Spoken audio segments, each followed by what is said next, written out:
बिस्मिल्लाहिर्रहमानिर्रहीम अस्सलामुअलैकुम। Welcome to the farming tips में खुश आमदीद। नाजरीन, आज मैं आपको बदीपुर में वाक़या एक नहायत अच्छे इंसान के डेयरी फार्म पे लेके आया हूँ। ये बहुत बड़ा डेयरी फार्म है। इसके डेयरी फार्म के ओनर ना सिर्फ हमें डेयरी फार्म की मुख्तलिफ़ चीज़ें दिखाएंगे बल्कि उनके मतलब भी समझाएँगे और उनके फंक्शन के बारे में भी बताएँगे। चूँकि इन्होंने ये फार्म एक प्लानिंग के साथ बनाया हुआ है तो ये फार्म बहुत अच्छा फार्म है और ये बड़ा फार्म है और फार्म के ओनर पढ़े लिखे हैं। इसमें वो जानवरों की खरीदारी से लेकर जानवरों को पालने तक और उनकी फ़रोख्त और उनकी बीमारियों गर्ज हर एक बात इस वीडियो में बताई जाएगी। वीडियो थोड़ी लंबी है लेकिन डेयरी फार्मर हजरात के लिए ये बहुत ही फ़ायदेमंद साबित हो सकती है, इसलिए वीडियो से मुकम्मल फ़ायदा उठाने के लिए वीडियो को एंड तक देखिएगा। और अगर आप हमारे चैनल पर नए हैं तो जल्दी से चैनल को सब्सक्राइब करके बेल आइकन को दबाइए ताकि हर नई आने वाली वीडियो की इत्तला भी आप तक बर वक्त पहुँचती रहे। तो चलें प्रॉपरली वीडियो इंटरव्यू स्टार्ट करते हैं और उनका फार्म भी देखते हैं और उनसे मुफीद टिप्स लेते हैं। जानवरों के नहाने वास्ते ठीक है, पानी टरपाइन दा आंदा है। ठीक है, सीधा ਇਹਦੇ ਚੋਂ ਅੱਗੇ ਜ਼ਮੀਨਾਂ 'ਚ ਜਾ ਰਿਹਾ। ठीक है, यानी फ्रैश पानी उन्होंने दस्तयाब है। पानी ਇਹ ਜਾਨਵਰ ਦੇ ਉਤਰਨ ਵਾਸਤੇ ਸੀੜੀਆਂ ਨੇ। ਅੱਛਾ ਸਰ, ਇਹਦਾ ਰਕਬਾ ਕਿੰਨਾ ਹੈ ਇਸ ਹੋਜ਼ ਦਾ?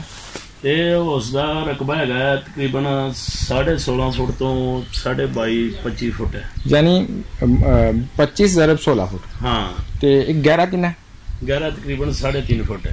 किन्ने जानवर एक वक्त च नहा सकते हैं इत्थे? एक वक्त 10 तो 15 जानवर नहा सकते हैं। माशाल्लाह, जबरदस्त।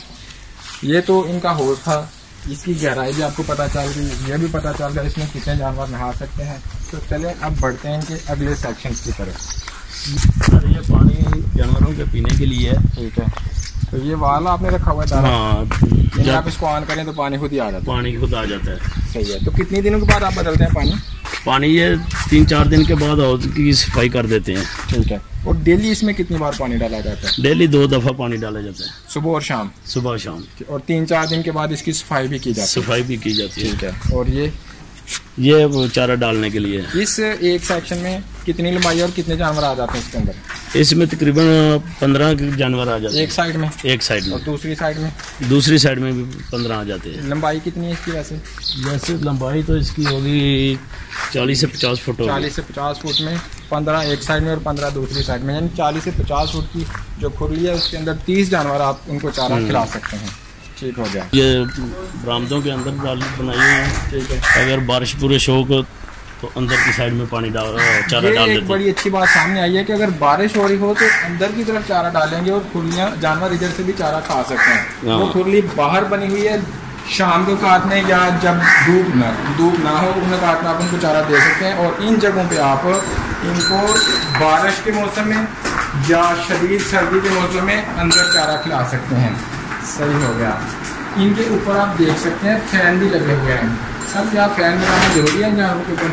जरूरी तो नहीं है लेकिन हमने लगा दिए हैं कि चलो गर्मी में हवा त्रास होती रहती है। ठीक है, जानवर खुश रहते हैं। हाँ, जानवर खुश रहता है। पंखे लगाने से इनकी ओवरऑल कोई दूध की देने की सलाहियत में फ़र्क पड़ता है?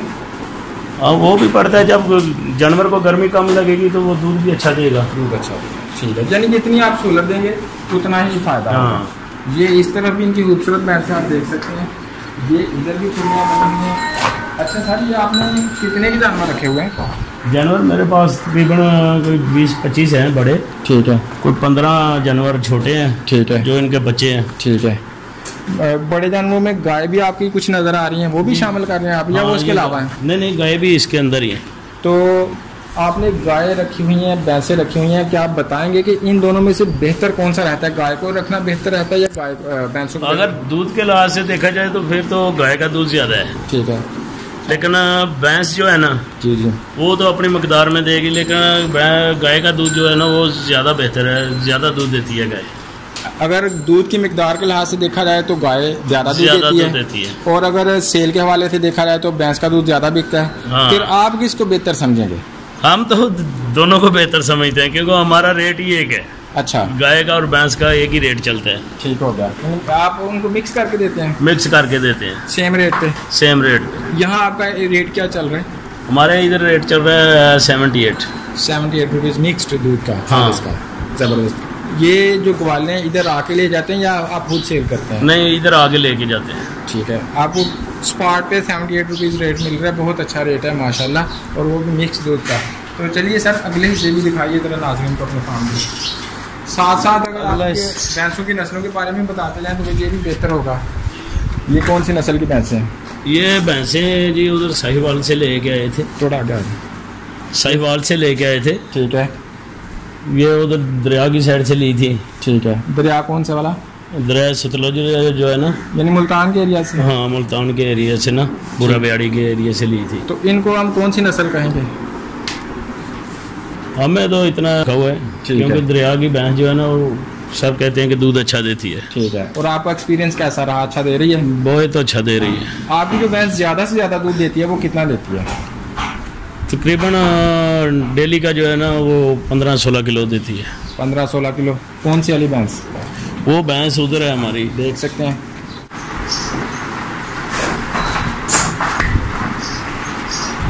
ये है जी भैंस हमारी। ये जी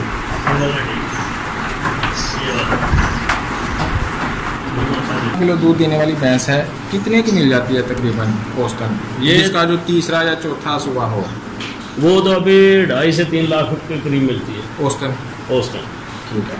अगर किसी भाई ने भैंसें खरीदनी हो तो वो अपने इन एरिया से ले या मुल्तान का ले?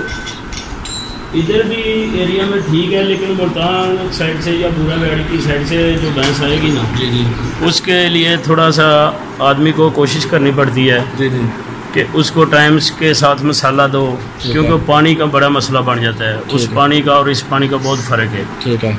तो टाइम से मसाला दें, उसको अच्छी तरह उसकी देखभाल करें तो वो दूध अच्छा देगी इधर आगे भी। बड़ा ज़बरदस्त पॉइंट आपने रेज किया है कि जब एक इलाके की भैंस को दूसरे इलाके में लेके आएँ तो उसको पानी ला कहते हैं, पानी ला का मसला हो जाता है, जानवर कमज़ोर होना शुरू हो जाता है। तो उसका हाल आप बता रहे हैं मसाला दिया जाए उसको। तो मसाला अच्छा कौन सा देते हैं? मसाला यही है, प्याज, अदरक, हरी मिर्च, ठीक है, और उसमें नमक, ठीक है, वगैरह डाल के, ठीक है, उसको दें। ठीक है। 3-4 दिन बाद दे दें। ठीक है। उससे ये है कि उसको पानी का मसला नहीं होगा, क्योंकि उसका हाजमा ठीक रहेगा। तकरीबन कितनी देर तक ये देते रहना चाहिए कि वो इस माहौल में एडजस्ट हो जाए? वो ये 2-3 महीने में, 2-3 महीने तक एडजस्ट हो जाएगी। रोजाना देना चाहिए या 2-3 दिन छोड़ के? 2-3 दिन छोड़ के दें। ठीक है। उससे बेहतरी आएगी। इनको कूट के दिया जाता है? कूट के दें। ठीक है। अगर छोटा छोटा काट के हाथ से दे दें उसको, अगर हाथ से नहीं लेती, ठीक है, तो उसको जब आप खल वगैरह डालेंगे, वंडा डालेंगे, उसमें मिक्स कर दें। ठीक है। वो ऐसे खा जाएगी। ठीक हो गया, सही है। तो चलें सर, आपके फार्म के अगले हिस्से देखते हैं और साथ आपसे बाकी बातें भी पूछते हैं। साथ साथ हमें फार्म के दिखाने के साथ साथ ये भी बताते हैं कि आपने इनकी डेली रूटीन क्या रखी हुई है, इनको कब कब कौन सा चारा देते हैं? हम जी इसको अभी तो ज्वार का चारा दे रहे हैं और साथ में थोड़ा सा तूड़ी इस्तेमाल कर रहे हैं जी। ये इस हिस्से में आप गाय बांधते हैं? हाँ, इस हिस्से में गाय बांधते हैं। ठीक है। कितनी जगह में आपने कितनी गाय रखी हुई है? गाय जी मेरे सारे पास ये है। ठीक है। और 2 गाय उधर साइड में बांधी हुई हैं। ठीक है। ये कौन सी नस्ल की भैंस है, गाय है? ये जी हमारे सब घर की गाय हैं। घर की? वैसी नस्ल कौन सी इनकी? ये नस्ल अपना साहिवाल और ऑस्ट्रेलिया का क्रॉस है। मेरे ख्याल में हमारे सियालकोट के इलाके में जो बेस्ट नस्ल रहती है वो यही है। क्योंकि अगर आप ऑस्ट्रेलियन ले आते हैं तो उसकी आपको बहुत ज्यादा केयर करनी पड़ेगी, और अगर डायरेक्ट देसी बिल्कुल इधर की लेते हैं तो वो उससे आपको आउटपुट नहीं मिलेगा, चारा ज्यादा खाएगी, दूध कम देगी। जबकि ये जो क्रॉस लें, ये इनका रिजल्ट भी अच्छा है, चारा भी उतना ही खाती हैं और हमारे माहौल में बड़े अच्छे से एडजस्टेड है। हाँ। तो नाज़रीन, मेरी यही राय है कि आप ये जो क्रॉस्ड गाय है इसको ही अडॉप्ट करें, इससे आपको ज्यादा फायदा होगा। इसमें सिर्फ ये गाय जो है ना जी, ये मैंने खरीदी हुई है। ये जो ब्लैक वाली है? ब्लैक वाली। ठीक है। और बाकी ये जो दूसरी जितनी भी है ना जी जी, ये सब मेरे घर के ही जानवर ही हैं। सही है। ये जो ब्लैक वाली है इसके थान बड़े बड़े हैं, ये कौन सी नस्ल की है? ये भी क्रॉस ही है। ये भी क्रॉस ही है? इसी इलाके की है? ये भी इसी इलाके की है। ठीक हो गया। चलें उधर चलें जी, आप बोलिए। ये थोड़ी सी जगह खाली रखी है। ठीक है। ये इसमें ईंटें वगैरह नहीं लगाई, रात को गाय वगैरह इधर छोड़ देते हैं। ठीक है। क्योंकि कच्ची जगह पे गाय खुश रहती है। सही है। तो भैंसें नहीं कच्ची जगह पे रखी जाती? भैंसें भी कच्ची है, वो साइड में सारी कच्ची जगह है। यानी ये गाय का कंफर्ट जोन है, उनकी आराम करने की जगह, और वो सामने वाला भैंस की आराम करने की जगह है। जबकि बाकी एरिया इन्होंने ईंटों से पक्का बनाया हुआ है ताकि ये आराम से खड़े होकर चारा खा सकें और नीचे जगह गीली इनको नजर ना आए। नाल असी वंडा भेंटे दा। ठीक है। ये वाला हौज लग गया दूसरे जानवरों के लिए? हाँ, ये दूसरे जानवर को, ये गाय के लिए है। ठीक है। और इधर जो जानवर होगा ये वनडे का ड्रम है? हाँ, ये वनडे का ड्रम है। इसमें वंडा भिगोते हैं? इसमें वंडा भिगो के शाम को जब चारा डालते हैं तो उसके ऊपर डालते हैं। उसके ऊपर डालते हैं। रात को या सुबह? नहीं, सुबह भिगोते हैं। कौन कौन सी चीज कितनी कितनी डालते हैं? हम ये वंडा लेके आते हैं ICI वालों का। ठीक है। ये अभी वो तो कहते हैं कि ऐसे ही डालो, भगाओ ना। जी जी। लेकिन गर्मी बहुत है। ठीक है। गर्मी की वजह से ये गर्म होता है। ठीक है। तो जानवर का नुकसान होता है। ठीक है। इसलिए भगोते हैं कि इसका जो तासीर है ना वो ठंडा हो जाएगा। सही है। तो इसमें कोई दलिया वगैरह नहीं मिक्स कर रहे? नहीं, दलिया नहीं, इसमें सब चीजें मिक्स है। ठीक हो गया। लेकिन ये जो है ये दूसरी खाल है अपना बनोला नहीं, गड़वी खाल जिसको बोलते हैं। ठीक है। तो ये इसमें ये शाम को सारा मिक्स करके जी जी तो ऊपर डाल देना है। ठीक हो गया।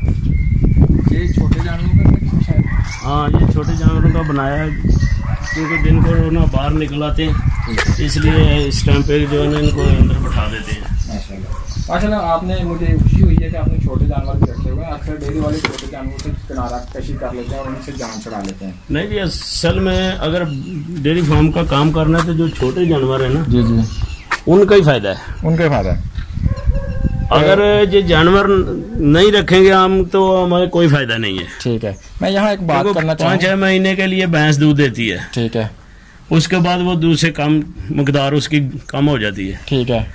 तो जब ये 1 साल का हो जाएगा, ठीक है, तो हमारा 25-30 हज़ार का ये बिक जाएगा। ठीक है। बिल्कुल, कुछ ऐड हो जाएगा। कुछ ऐड हो जाएगा। बिल्कुल सही है। और जो कट्टे बच्चे हैं वो तो हम बेचेंगे। ठीक है। लेकिन जो कटियां और बच्चियां वो घर की भैंसें और गाय बन जाएगी। असल आपका मुनाफा यही है? हमारा असल मुनाफा ये है। एक बात यहाँ पे पूछना चाहूँगा, मैं अपनी तरफ से करना चाहूँगा, आप जरा तस्दीक कर दीजिएगा अगर सही है या गलत, ताकि नाज़रीन की रहनुमाई हो जाए। मेरे ख्याल में ये जो बच्चे पालने हैं इनका एक फ़ायदा ये भी रहता है कि आपने खुद इनकी इंसेमिनेशन करवाई होती है, आपको पता होता है ये कौन सी नस्ल के हैं, और जब आपके घर के माहौल में ये पलते हैं तो आपके इलाके में ये एडजस्ट रहते हैं और फिर बीमार कम पड़ते हैं। हाँ, बिल्कुल। तो आपकी डेयरी के जो नुकसान आते हैं वो कम हो जाते हैं। कम हो जाते हैं। तो क्या आप इससे इत्तेफाक करेंगे? बिल्कुल, मैं इत्तेफाक करता हूँ। बहुत शुक्रिया भाई, बहुत शुक्रिया। चले, मैंने तो ये कुछ बातें सीखी हैं तो नाज़रीन के साथ साथ वो भी शेयर करते जाते हैं। तो ये वाला हिस्सा ये अलग से है। ये भी 2 गायें हैं, उधर ही रहती हैं दूसरी गाँव में, सिर्फ खुला जब छोड़ते हैं ना इनको जी जी तो वो ये नहीं लेके आए थे। ठीक है। तो वो इनको ना मारती हैं। तो ये आपने ज़्यादा से कंपार्टमेंट रखा होगा कि जो नया जानवर आए उसको ला कर लें। उसको ला कर लें। वो 3 भैंसें भी इसलिए 4 जो है ना वो भी ऐसे ही लाकी हैं, वो भी नहीं है। आहिस्ता आहिस्ता एडजस्ट हो जाएंगे तो फिर मिक्सअप हो जाएगा। फिर मिक्सअप होने के बाद इसका एक फायदा अलहदा कंपार्टमेंट का ये भी है कि अगर कोई जानवर बीमार पड़ जाए तो आप उसको अलहदा से रख लें ताकि उसकी केयर उधर से अच्छी तरह से हो सके और दूसरे जानवरों को जरासीम का मसला ना बने। जबरदस्त सर, जबरदस्त। और ये वाला हिस्सा भी जरा बताइए। ये जी इधर मशीन लगाई है। ठीक है। चारे वाली। सही है।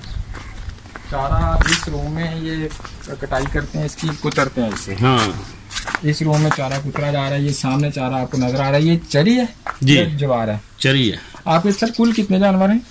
मेरे पास छोटे बड़े तकरीबन 35 जानवर बनते हैं। इनके लिए कितना चारा आप रोजाना इस्तेमाल करते हैं?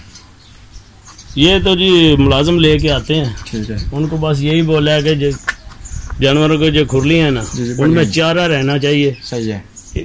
कनाल काटना पड़ता है, कनाल ले आओ, 10 मरले काटना पड़ता है, 10 मरले ले आओ। ठीक है।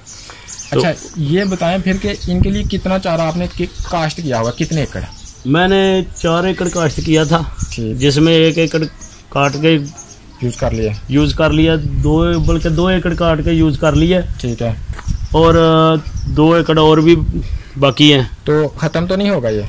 नहीं, अभी तो नहीं, 2 महीने के तो नहीं खत्म होगा। उसके बाद ये चावल की दान की फसल आ जाएगी। ठीक हो गया। और दान के बाद फिर कौन सा चारा? फिर हम बरसीन डालेगा। बरसीन कितने एकड़ आप लगाते हैं? बरसीन कम से कम 6-7 एकड़ लगाता हूँ। 6-7 एकड़ हो गया। अब तूड़ी कितनी आप रखते हैं? तूड़ी तो काफी रखते हैं भाई, तकरीबन 600-700 मन। 600-700 मन, जबरदस्त। तो इस तरह आपके चारे का सिस्टम पूरा रहता है? हाँ जी। इन जानवरों के लिए कितने बंदे रखे हुए हैं? मैंने जी अभी 2 बंदे रखे हुए हैं। 2 बंदे? सही है। क्योंकि इसमें सिर्फ उन्होंने चारा काट के ला के डालना है और दूध निकालना है। जी जी, 35 के ऊपर 2 काम नहीं है, इतने ही होने चाहिए। तो और पानी का कोई मसला नहीं है कि एक जानवर को पकड़ के लेके जाओ, पानी बिल्कुल पिलाओ, फिर दूसरे को लेके आओ। बिल्कुल से जानवर खुले हैं, थोड़ा पिए ज्यादा पिए, ठीक हो गया। दिन में 1 दफा पिए, 2 दफा पिए, उनका मसला है। ठीक है, ठीक है, छाँव में आता कोई बात नहीं। सर बहुत शुक्रिया, हमने आपसे बहुत सारी मालूमात ली हैं, आपका बहुत बहुत शुक्रिया। लेकिन ये इतनी सारी बातें मैंने आपसे पूछी हैं, कोई एक बात जो आप अपनी तरफ से नाजरीन को गिफ्ट करना चाहें, उन नाजरीन को जो डेयरी फार्म का काम करते हैं या डेयरी फार्म का काम करना चाहते हैं, अपनी तरफ से कोई एक बात बता दें बस। मैं तो कहता हूँ जी, जो डेयरी फार्म करना है ना जी, वो पूरे प्रोग्राम के साथ और पूरी पार्टीशन के साथ करना चाहिए। जबरदस्त, सही है। जिसमें इंसान को काम कम करना पड़े, मुनाफा ज्यादा हो। ठीक है, यानी आपके कहने का मतलब यह है कि पहले प्लानिंग करो और उसके बाद चीजें बनाए, पार्टीशन करो, हिस्से बनाओ उसके। ठीक है जी, ठीक है। इस तरीके से हमने खुरली बनानी है, इस तरीके साइड पे चारे वाली मशीन लगानी है, ऐसे करना है। ठीक है, वो सारा करके फिर शुरू करो। जिसे पंजाबी में कहते हैं वंड बनाए, पहले वंड कटो, बनाए, बिल्कुल, फिर काम शुरू करो। ठीक है, फिर आपको फायदा होगा। जबरदस्त टिप है जी। कहा जाता है कि बड़ा मशहूर मकूला है कि a good plan is half done. अच्छा मंसूबे का मतलब ये होता है कि आधा काम आपने मुकम्मल कर लिया। तो इन्होंने बड़ी ज़बरदस्त पढ़ी लिखी टिप आपको दी है कि मंसूबा बनाएं, वंड करें और उसके बाद काम शुरू करें और दिल जमी से काम करें। अल्लाह पाक आपको इसमें बरकत देंगे। बिल्कुल जी, बहुत शुक्रिया भाई, बहुत शुक्रिया। अस्सलाम वालेकुम।